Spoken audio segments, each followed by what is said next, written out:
राज्यात आज महायुतीचं सरकार स्थापन झालं असून देवेंद्र फडणवीस यांनी मुख्यमंत्री पदाची शपथ घेतली आहे। तत्पूर्वी शपथविधी सोहळ्याच्या जाहिरात निमंत्रण पत्रकावरून राजश्री शाहू महाराजांचा फोटो वगळण्यात आलाय। यावरून कोल्हापुरात शाहू प्रेमींनी संताप व्यक्त केला असून संभाजीराजे छत्रपती यांनीही भाजपवर निशाणा साधलाय। राजश्री शाहू महाराजांना बाजूला करणं हे आम्ही खपवून घेणार नाही असा आक्रमक पवित्रा घेत संभाजीराजेंनी भाजपने ही चूक दुरुस्त करावी असं आवाहन केलंय। अत्यंत दुर्दैवी बाब आहे।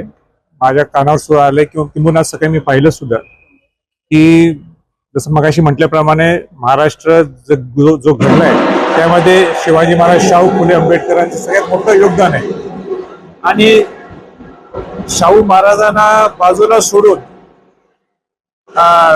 तुम्ही जी ऍड दिलेली आहे ही चालणार नाहीये आणि हे न पटणारी गोष्ट आहे।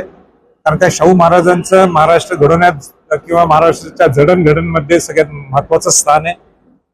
म्हणून शाहू महाराजांना बाजूला ठेवायचं आणि इतर महापुरुषांचं नाव घ्यायचं हे अत्यंत चुकीचं आहे। महाराष्ट्राला ह्या गोष्टी अशा चालणार नाहीत। आम्ही सुद्धा खपून ह्या गोष्टी घेऊ शकत नाही आणि म्हणून त्यांनी चूक दुरुस्त करावी अशी माझी सरकारला ही विनंती राहील।